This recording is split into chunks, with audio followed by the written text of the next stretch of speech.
Datanglah malakul jibal, malaikat penjaga segala bukit di atas dunia. Kau tunjuk mana bukit yang paling besar ya Muhammad, akan kutimpakan kepada mereka.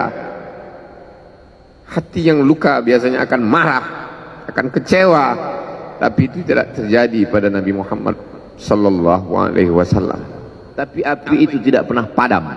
Kalau dia padam, maka berakhirlah dakwah Islam. Dia terus bergelora, dia terus menyala, dia terus membakar kemunafikan, membakar kemusyrikan, sampai akhirnya embargo pun tiba. Jangan ada yang mau bergabung dengan kelompok Muhammad sallallahu alaihi wasallam.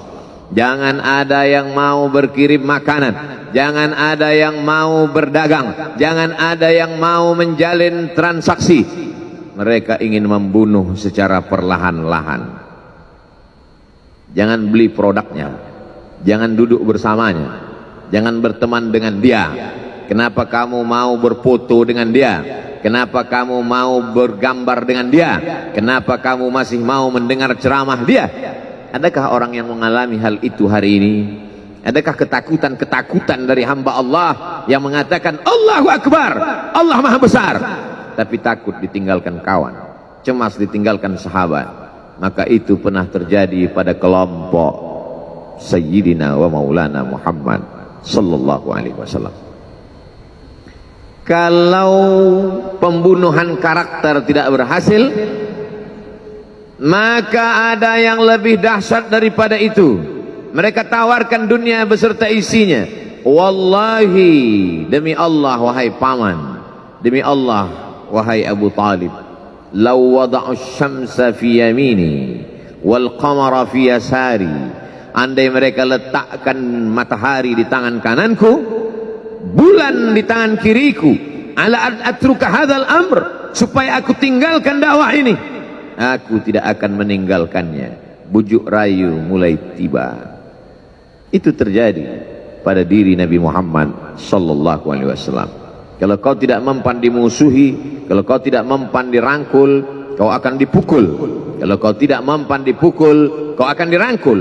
Berbagai macam cara, dari mulai yang paling keras sampai yang paling lembut, dari mulai yang paling lembut sampai yang paling keras, sampai akhirnya tempat bergantung itu hilang, lenyap, musnah. Ada dua tempat bergantung, saudara kandung ayah Abu Talib.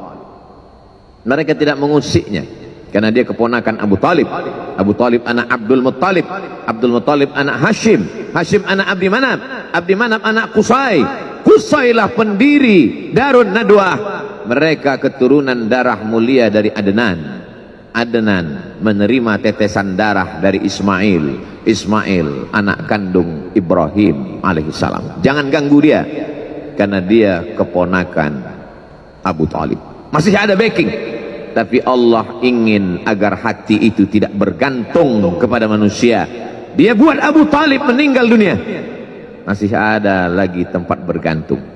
Dia yang dulu ketika kedinginan datang, dia yang menyelimuti. Yang dulu ketika ketakutan datang, dia yang menenangkan. Dia datang menemui Waraqah ibnu Naufal. Waraqah berkata, namus, malaikat yang pernah datang kepada Ibrahim, yang pernah datang kepada Musa, yang pernah datang kepada Isa, sekarang dia datang kepada suamimu. Katakanlah, jangan takut, jangan cemas. Kalau nanti sampai masanya dia akan diusir dari kampung halamannya, aku orang pertama yang akan membelanya. Karena begitu yang kutemukan dalam kitab-kitab suci yang kubaca, kata Waraqah bin Naufal. Hari itu juga tempat bergantung itu patah. Khadijah menghadap Allah subhanahu wa ta'ala. Tak lagi ada makhluk tempat bergantung, tak ada lagi ranting tempat berhinggap, tak ada lagi batang kayu tempat berpegang. Allah ingin agar engkau berserah hanya kepada Dia saja. Tidak ada makhluk. Bersandar kepada makhluk akan kecewa, bersandar pada kayu yang rindang akan tumbang, bersandar kepada benda akan binasa, bersandar kepada sahabat akan berubah menjadi musuh. Bersandarlah kepada Dia, Hayyun Maha Hidup, la yamut, Dia tak pernah mati. Bersandarlah kepada Dia, Al-Aziz yang Maha Perkasa, Al-Jabbar yang Maha Berkuasa. Itu yang diinginkan Allah dari sosok Sayyidina wa Maulana Muhammad sallallahu alaihi wasallam.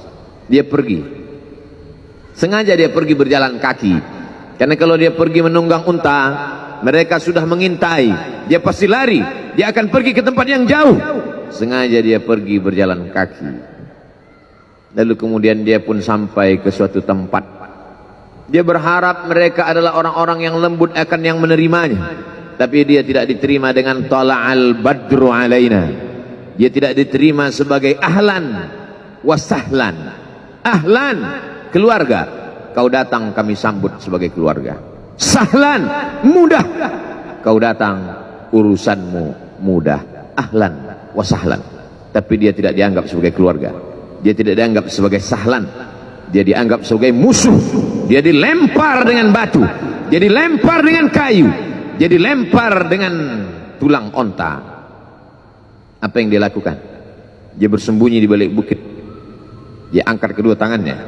Ilaika ashku dha'fa quwwati, kepada engkau saja aku mengadukan kelemahanku, wa qillata hilati, ketidakberdayaanku, wa hawani bainan nas, aku hina di tengah mereka. Kalau dulu aku ada tempat bergantung, ada tempat bersandar, ada tempat mengadu, hari ini hanya engkau saja ya Allah. Datanglah malakul jibal, malaikat penjaga segala bukit di atas dunia. Kau tunjuk mana bukit yang paling besar ya Muhammad, akan kutimpakan kepada mereka.